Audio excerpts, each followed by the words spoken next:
Hello বন্ধুরা, চলো তোমাদের সাথে একটা ঝটপট ব্রেকফাস্ট রেসিপি শেয়ার করে নিই। দেখো, নিয়ে নিয়েছি ব্রেড, নিয়ে নিয়েছি পনির, চিজ, টমেটো সস এবং ভেজিস আর বাটার। প্রথমে পনিরগুলোকে একটু সামান্য ধনে গুঁড়ো, জিরে গুঁড়ো আর লঙ্কা গুঁড়ো দিয়ে কোট করে নিলাম, আর তার মধ্যে দিয়ে দিলাম লবণ আর দিয়ে দিচ্ছি চাট মশলা। ভালো করে কোটিং করে নিতে হবে। ম্যারিনেশন করা হয়ে গেলে একটি প্যানের মধ্যে বাটার গরম করে সেই বাটারের মধ্যে দিয়ে দিতে হবে পনিরের টুকরোগুলোকে।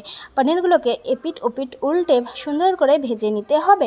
লাল লাল করে ভেজে নেওয়ার পর সেই পনিরগুলোকে তুলে রাখতে হবে এবং তার মধ্যে সেই প্যানের মধ্যে আবার সামান্য একটু বাটার দিয়ে তার মধ্যে ব্রেডগুলোকে দিয়েও এপিট ওপিট উল্টে ভালো করে সেঁকে নিতে হবে। সেঁকা হয়ে গেলে এবার ব্রেডের মধ্যে আমরা টমেটো সস লাগিয়ে নেব।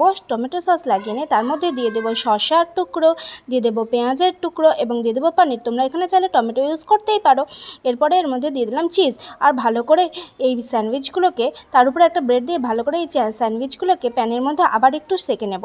তাহলে চিজটা মেল্ট হয়ে যাবে। দেখো কি সুন্দর তৈরি হয়ে গেছে পনির